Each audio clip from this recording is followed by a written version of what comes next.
I think they are blown out of proportion. Basically, this all centers around the two new gloves. Remember, there's three gloves at play here: one inside the house, one that we all saw on the side of the road, and then Fox News reported via a source that there's another glove as well. So this all stems around where the other. Some doors don't open by force. Some doors are left open on purpose.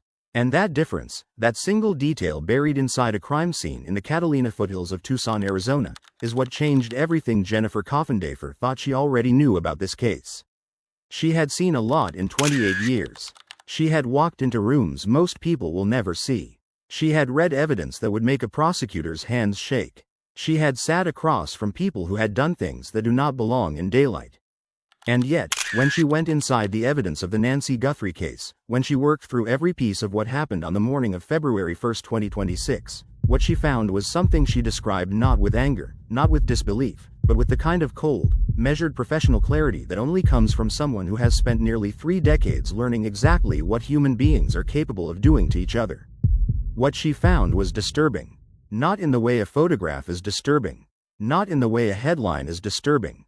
In a deeper way. The kind that stays with you after the screen goes dark. This is the problem. You can't do that because all the profiles and all the work that has been done, you would be starting all over, and time is still of the essence. There is no Nancy. So I understand the decision. There was probably some different communication back and forth, but I think it's been blown out of proportion. The kind that changes the shape of what you thought you understood about this case. Jennifer Coffindaffer is not a television personality. She is not someone who stumbled into true crime commentary because the algorithm rewarded it. She spent 28 years as a special agent inside the Federal Bureau of Investigation. She built real cases. She processed real evidence. She understood things inside a crime scene that most people standing outside one would walk right past. And when Nancy Guthrie disappeared, she saw this case differently from day one. Not because she was guessing. Because she knew. Brian Records covers the Nancy Guthrie investigation with verified facts, confirmed reporting, and the kind of depth that actually changes how you see what happened. If you are not subscribed yet, do that right now. Because what comes next in this case, what Coffindaffer found when she went all the way inside the evidence, is not something you want to miss a single detail of. Well, I don't think it's probably occurring at the level of the people who are really doing the boots on the ground work. Typically, when there's issues like this, it's happening at the higher levels. And remember, and this is the big point I want to make here, listen, the Bureau is there only at the behest. Now, back to that door. Before the masked figure. Before the doorbell camera went dark. Before the pacemaker monitor at the bedside fell silent at exactly 2:28 in the morning. Before any of that, something had already happened inside Nancy Guthrie's home that told Jennifer Coffindaffer everything she needed to know about the kind of crime this was. Someone had already been inside. Hi viewers, here is a question that has been dividing people who have been following this case from the beginning, and there is no wrong answer here. Do you believe Nancy Guthrie was taken by someone she knew personally? Or do you think this was carried out by a complete stranger? Drop your answer in the comments right now. One word is enough. Stranger or someone she knew. Now stay with this. Jennifer Coffindaffer did not come to this case the way a journalist comes to a case. She did not come chasing access or looking for a camera angle. She came with 28 years of pattern recognition. She came with the kind of trained eye that does not need to be told what it is seeing.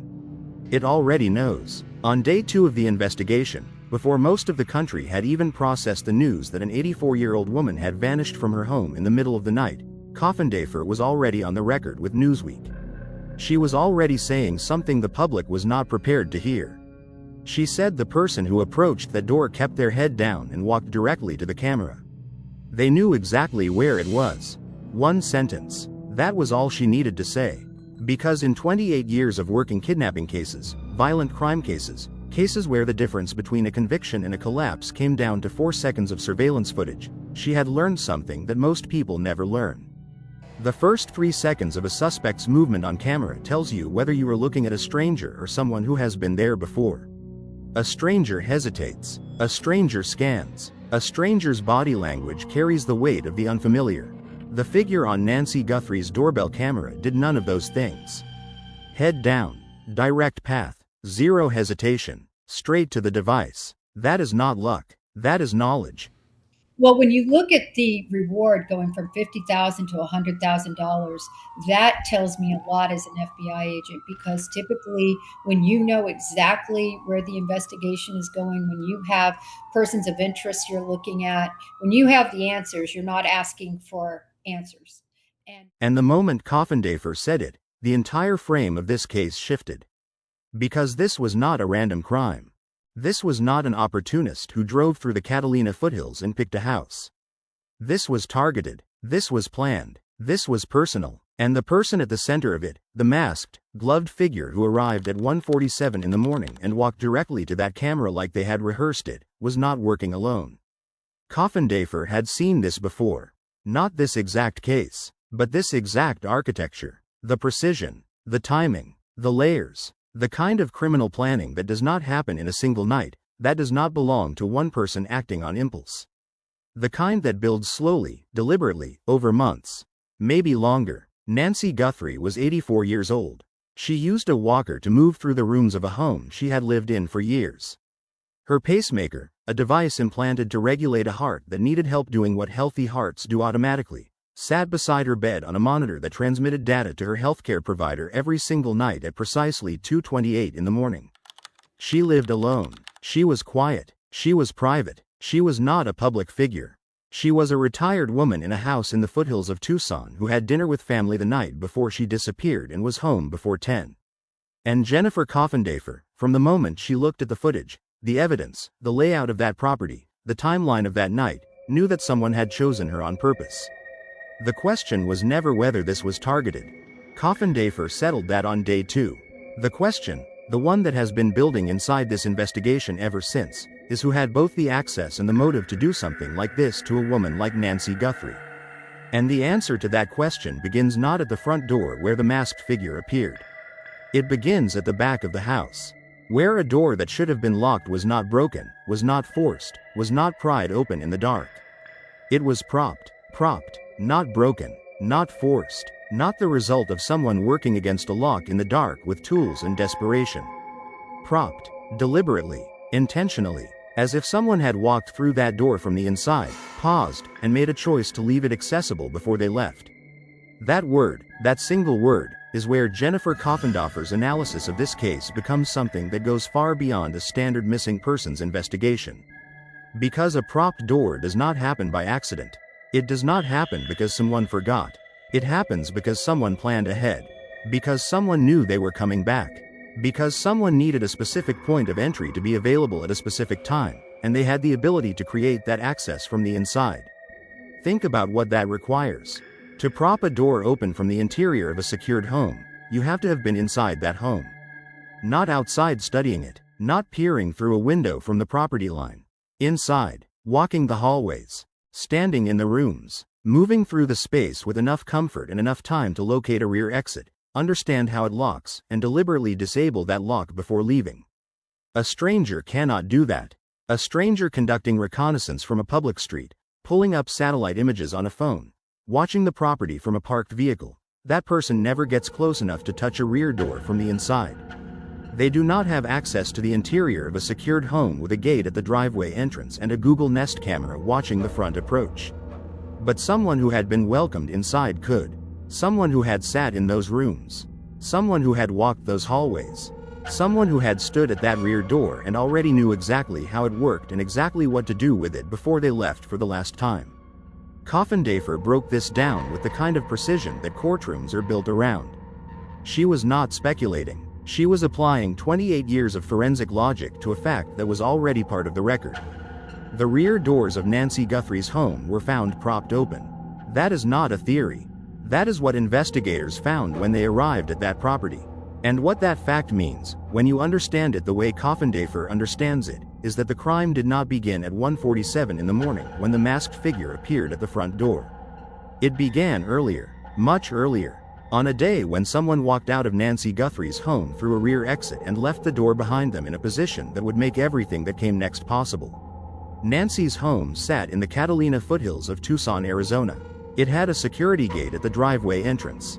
It had a Google Nest doorbell camera mounted at the front, the same camera the masked figure walked directly to and removed from the wall. It had multiple entry points. It had rear doors that opened onto a back portion of the property. From the street, it looked like what it was: a retired woman's house. Modest, quiet, private, the kind of home that does not draw attention. The kind of home that feels safe because nothing about it looks like a target. Well, there's a lot to take away from this. One of them, to me, that stuck out is his casualness, the way he saunters up to that porch like he doesn't have a care in the world. He's not worried about getting caught.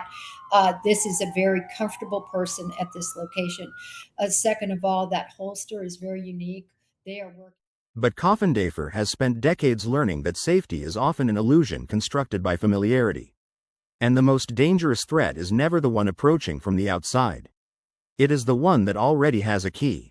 At 9:50 in the evening on January 31, 2026, Nancy Guthrie arrived home after a family dinner. She was dropped off at her front door. She went inside. The porch light was on. The neighborhood was quiet. By any ordinary measure, it was the end of an ordinary evening. An 84-year-old woman returning home after spending time with people she loved, walking through her front door, moving through the familiar rooms of a house she had known for years. 4 hours and 38 minutes later, she was gone. And the rear door that should have been locked was propped open, waiting.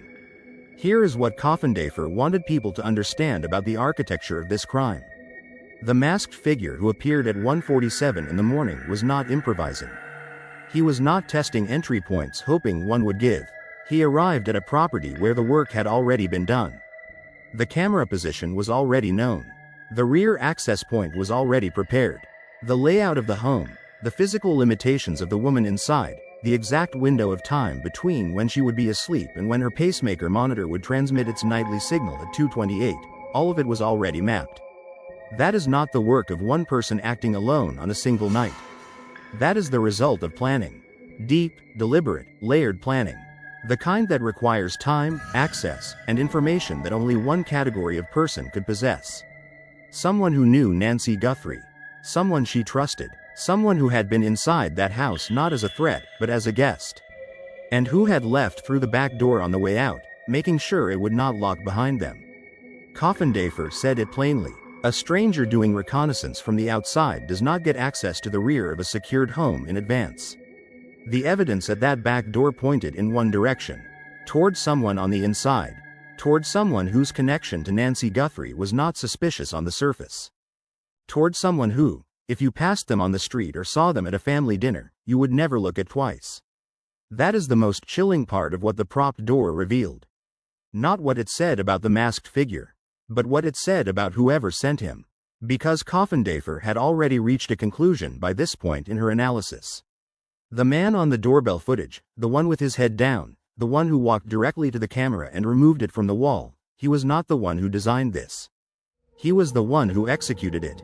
There was someone else, someone who never appeared on any camera, someone who provided every piece of information the masked figure needed and then stayed far enough back to maintain distance from the visible evidence. Coffindaffer called that person the orchestrator, and the propped back door was their signature. But the orchestrator had made one calculation they did not account for. They believed the physical evidence at the scene told the whole story. They did not consider what was waiting for investigators in a completely different place. Not at the rear door. Not on the doorbell footage.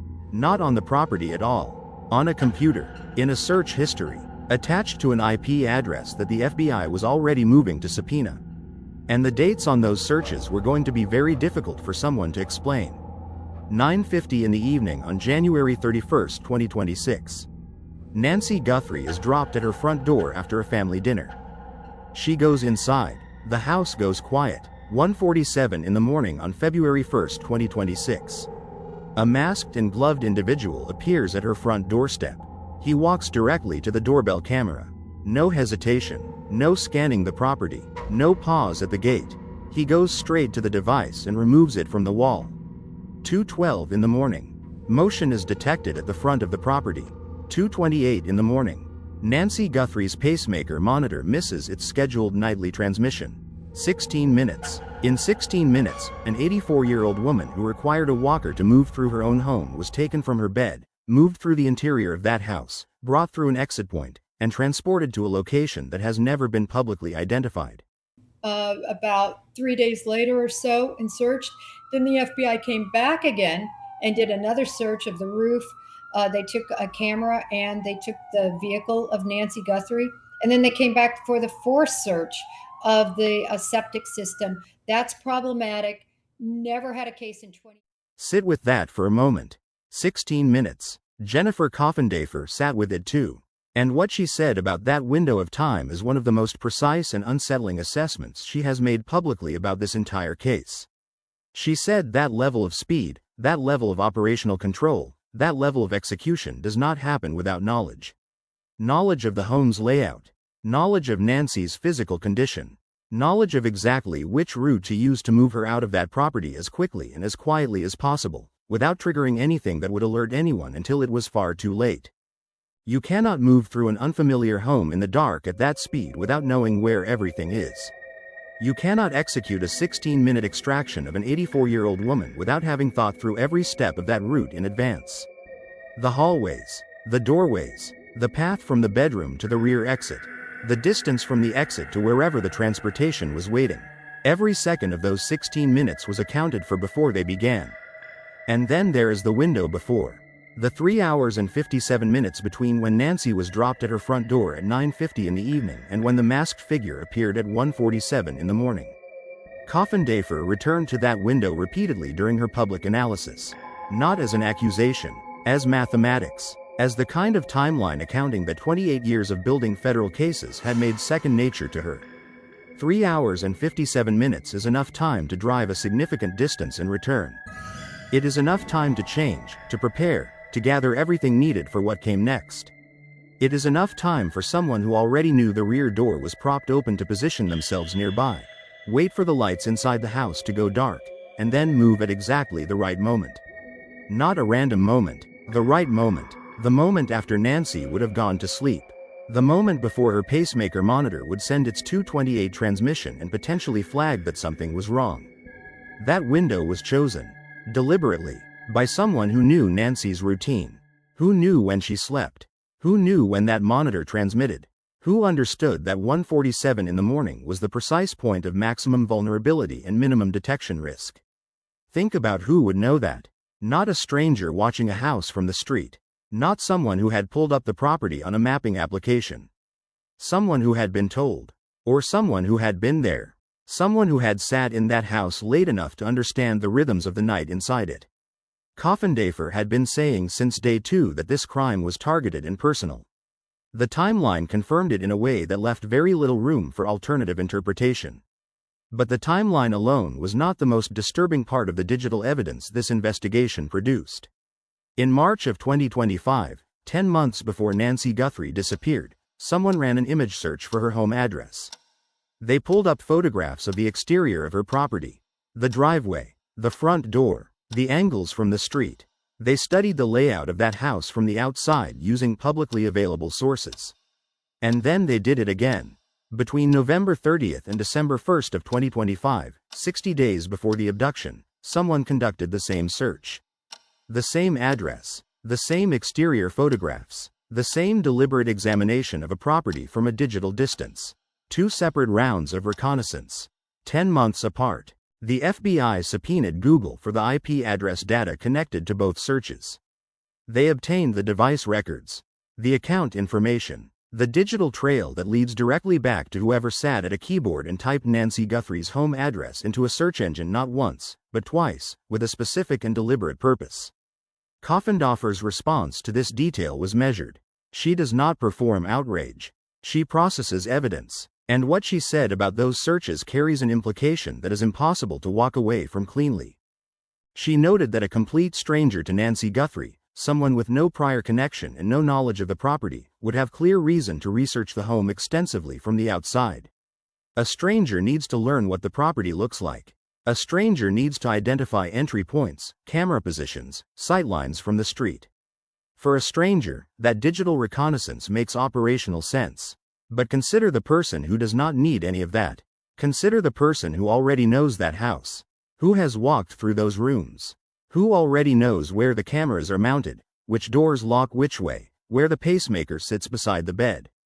For that person, pulling up exterior images of a property they have visited many times is not about learning what the house looks like.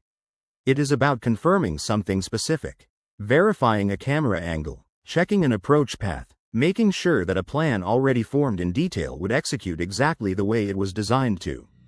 That is a very different kind of search, and it belongs to a very different kind of person. The FBI has the IP address. They have the device. They have the account holder. And Jennifer Coffindaffer, who has watched digital evidence dismantle seemingly impenetrable cases across nearly 3 decades, is watching that thread being pulled with the full resources of the federal government behind it. One thread, pulled at the right moment. That is all it ever takes. But before that thread fully unraveled, something else in this case demanded attention. Something that Coffindaffer described as the most professionally disturbing element of the entire investigation. Not the prop door, not the timeline, not even the digital searches. The ransom notes, and what was inside them, or more precisely, what was deliberately left out of them, was about to reveal something far darker than a demand for money. $6 million in Bitcoin. That was the number in the ransom notes sent in connection with Nancy Guthrie's disappearance. $6 million. And on the surface, that sounds like a motive. It sounds like an explanation. It sounds like the answer to the question everyone watching this case was asking from the beginning. Why would anyone take an 84-year-old woman from her home in the middle of the night? For money. Except Jennifer Coffindaffer looked at those ransom notes the way she has looked at evidence for 28 years, and she saw something that did not fit that explanation at all. The notes were not sent privately. They were not delivered through a controlled channel to law enforcement or directly to the Guthrie family in a way that preserved the confidentiality a genuine financial negotiation requires. They were sent to TMZ. They were sent to national broadcast networks. They were sent to news organizations with audiences of millions of people who would read those words within hours of receiving them. A kidnapper motivated primarily by money does not do that. A kidnapper who genuinely wants payment negotiates quietly. They keep communication contained. They minimize the law enforcement attention that public exposure guarantees. They protect the negotiation by keeping it private because a public ransom demand dramatically increases the risk of the kind of coordinated federal response that makes getting paid nearly impossible. Coffindaffer was direct about what the public distribution of those notes actually meant. She said that public perception had clearly been exceedingly important to the Guthrie family, and that the people behind those notes seemed to understand that very well. Read that again slowly. To understand that public perception was a point of pressure for this specific family, to understand that Savannah Guthrie's public profile as a nationally recognized broadcaster meant that her silence would be interpreted as complicity, that a public ransom demand would generate a level of media pressure the family could not quietly manage, you would need to know this family. Not from watching them on television, not from reading about them in a news article, from knowing them. From understanding the specific dynamics and vulnerabilities that exist inside a family only the way someone close to that family could understand them. And then there was the absence that Coffindaffer pointed to as the darkest single element of the ransom communication. There was no proof of life. In kidnapping cases where the perpetrator's genuine objective is financial, proof of life is not optional. It is the mechanism that makes the negotiation credible. It is the evidence that keeps a family moving toward payment rather than toward the conclusion that payment would accomplish nothing. Without proof of life, there is no leverage. Without leverage, there is no negotiation. Without negotiation, there is no pathway to the money the notes claim to demand. The Nancy Guthrie ransom notes contained no proof that she was alive. Coffindaffer's interpretation of that absence is one of the most sobering assessments she has delivered publicly in this entire case. She said the notes, the way they were written, the way they were distributed, and the complete absence of any credible mechanism for a real negotiation, pointed to someone who was not expecting to negotiate. Someone who already knew the outcome. Someone whose actual objective was never $6 million in Bitcoin. The objective was the audience. The objective was Savannah Guthrie standing in front of cameras with no answers. The objective was a family that someone, somewhere, had decided needed to be seen suffering publicly. This was not a financial crime dressed up as a kidnapping. This was a targeted campaign against a specific family's public image, using an 84-year-old woman as the instrument of that campaign. That level of calculation, that specific understanding of a family's vulnerabilities, that willingness to use the national media as a weapon, that does not come from a stranger. And while Coffindaffer was working through the behavioral evidence of those notes, something was happening with the physical evidence at the crime scene that she could not stay quiet about. The crime scene at Nancy Guthrie's home was not properly secured in the critical early hours of the investigation. Brian Entin, a journalist covering the case for a national outlet, walked up to the front door of that property with a camera crew and knocked on it.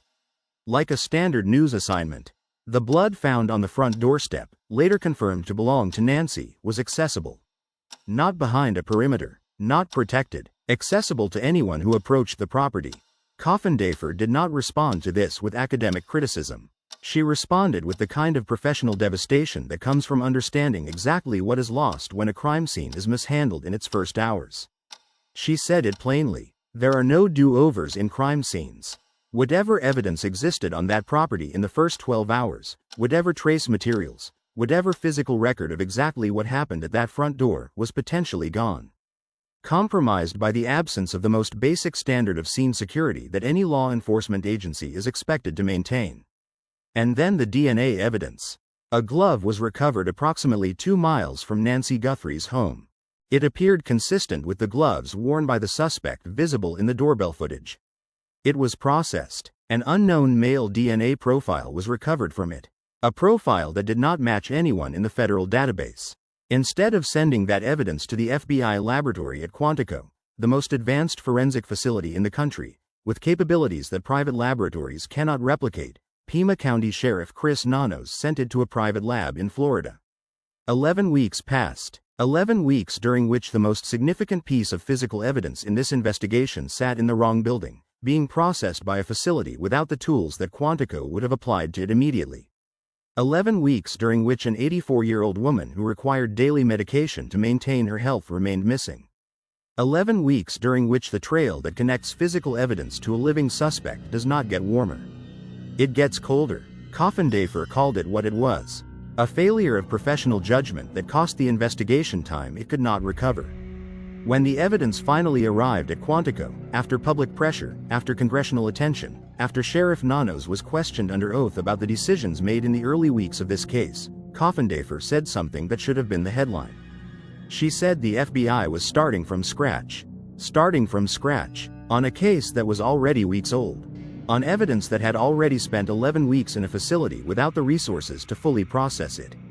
On a timeline that an 84-year-old woman in fragile health could not afford to extend by a single unnecessary day. That is the weight of what went wrong in the early weeks of this investigation. Not a minor procedural error. A decision that had real consequences for a real person who was running out of time. But here is what most of the media covering this case got completely wrong in the weeks that followed.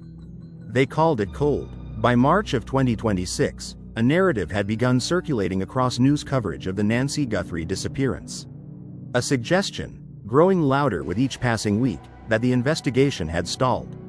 That leads had dried up. That after 40 days, 50 days, 60 days without an arrest, the case was losing momentum and fading toward the category of unsolved. Jennifer Coffindaffer heard that narrative, and she pushed back with everything she had. She went on record publicly, without hesitation, without qualification. She said this case is not cold. It is not cooling. It will never be cold as long as Nancy Guthrie is missing. And then she explained why, in terms that made the media silence around those specifics even more striking. At Quantico, the FBI's laboratory was running the DNA recovered from the glove through probabilistic genotyping software. This is not a standard DNA comparison tool. It does not simply search for a matching profile in an existing database. It builds detailed statistical models from complex mixture samples, isolating individual contributor profiles with a mathematical precision that was not available to investigators even 10 years ago. The profile recovered from that glove was being worked at the highest forensic level available anywhere in the country. The FBI's cell site analysis unit was assembling cell tower data from the night of January 31st and the early morning hours of February 1st. This is a specialized team that maps the movement of every mobile device active within a defined geographic area during a specific window of time. Every phone that was near the Catalina foothills on that night is part of that data set. Every ping, every movement, every record of where those devices were and when. That data does not disappear. It sits in the records of telecommunications providers, and federal subpoenas reach it completely. The Google subpoena had produced IP address records from the image searches conducted in March 2025 and again in November 2025. The device, the account, the person who sat at a keyboard on 2 separate occasions and searched for Nancy Guthrie's home address with a purpose that the FBI was now fully equipped to establish in front of a grand jury. And the Bitcoin wallet. The wallet connected to the ransom demand received a small deposit on February 10th, accompanied by the message, "We are ready to talk." Blockchain forensics teams do not lose that trail. Every transaction connected to that wallet is permanently recorded. Every other wallet that ever interacted with that address is visible. Every exchange that ever processed funds connected to it is part of an immutable record that no one can alter, delete, or hide. The trail does not disappear. It never disappears. And then Coffindaffer said something that law enforcement sources had confirmed but that had not been publicized. She said, on the record, that law enforcement had known who the subject of this investigation was for some time. Not suspected, known. The reason no arrest had been made was not because the investigation had stalled or because the evidence had run dry. It was because the case being built at Quantico, the DNA, the digital records, the cell tower analysis, the blockchain data, the behavioral profile, needed to be absolutely airtight before it went anywhere near a grand jury. Because the person at the center of this case, the one Coffindaffer calls the orchestrator, is not someone without resources. This is someone who will have attorneys. Someone who will have a public platform. Someone who will challenge every piece of evidence with every tool available, and the prosecution cannot afford to give them a single opening. Coffindaffer was not going to let this case become another example of investigators moving before the evidence was ready. And then she said something about the psychology of the person behind all of this that reframed the entire picture. She said the suspect has a God complex. The language embedded in the ransom notes, specific phrasing that behavioral analysts flagged as unlike standard ransom communication, pointed to someone who believed they were operating above consequence. Someone whose confidence in their own planning, their own intelligence, their own understanding of how law enforcement and the Guthrie family would respond, had convinced them that they were untouchable. Coffindaffer has seen that psychology before. In 28 years of federal casework, she has watched it play out more than once. A person with a God complex does not go quiet when the pressure increases.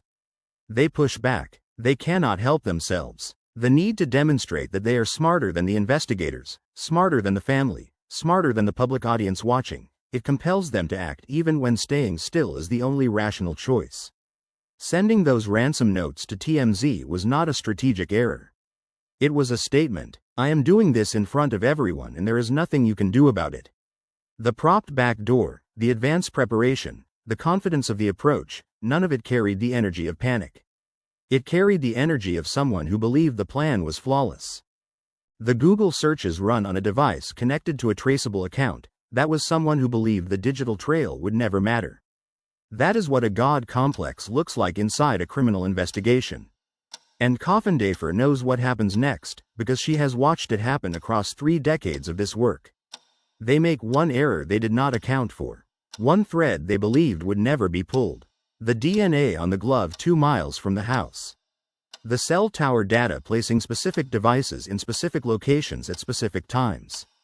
The IP address attached to searches run 10 months before a crime that was supposedly unplanned. The blockchain record of a Bitcoin wallet that received a deposit with a message attached. One of those threads is already being pulled. At Quantico, right now, as of the recording of this video, it has been 95 days since Nancy Guthrie disappeared from her home in the Catalina foothills of Tucson, Arizona. She is 84 years old. She requires medication to maintain her health. Every day that passes carries a weight that the clinical language of a missing persons investigation does not fully capture. She is someone's mother, someone's family, someone who came home from a dinner, walked through her front door, and by 2:28 in the morning was gone from a house she had lived in for years. Jennifer Coffindaffer has not stopped. She has not walked away. She has not allowed the public to settle into the comfortable amnesia that unsolved cases sometimes produce. She has kept pushing, kept analyzing, kept saying on the record what the evidence says when you are willing to follow it all the way to where it points. Her verdict is not speculative. It is the professional assessment of a retired FBI special agent who has examined every piece of publicly available evidence in this case and reached a conclusion she has stated clearly. Finding Nancy alive is Objective 1. Objective 2 is holding the person who orchestrated this accountable. The FBI has not closed this investigation. New evidence is at Quantico right now. A blockchain forensics team is working that Bitcoin wallet right now. Cell tower data is being cross-referenced against known individuals right now. The IP address from those Google searches is attached to a real device, a real account, and a real person who is going to have to explain why they were researching Nancy Guthrie's home address on 2 separate occasions in the months before she disappeared. And Jennifer Coffindaffer, the woman who looked at 3 seconds of doorbell footage on day 2 and already knew what kind of case this was, is still watching. Still pushing. Still waiting for the moment she has seen arrive before, in case after case across 28 years. The moment when one thread, pulled at exactly the right time, brings everything down. She has seen that moment before. She is not done watching for it yet. Brian Records will be here when it arrives. Subscribe right now and turn on your notifications. Because the next video on this case is going to cover something that has not been widely reported. The specific detail inside the Bitcoin wallet transaction, the February 10th deposit and the message attached to it, and what blockchain investigators say it reveals about where the money in this case was actually supposed to go. That detail changes the financial picture of this case in a way that raises an entirely new set of questions about who the real target was. You do not want to come to that video late.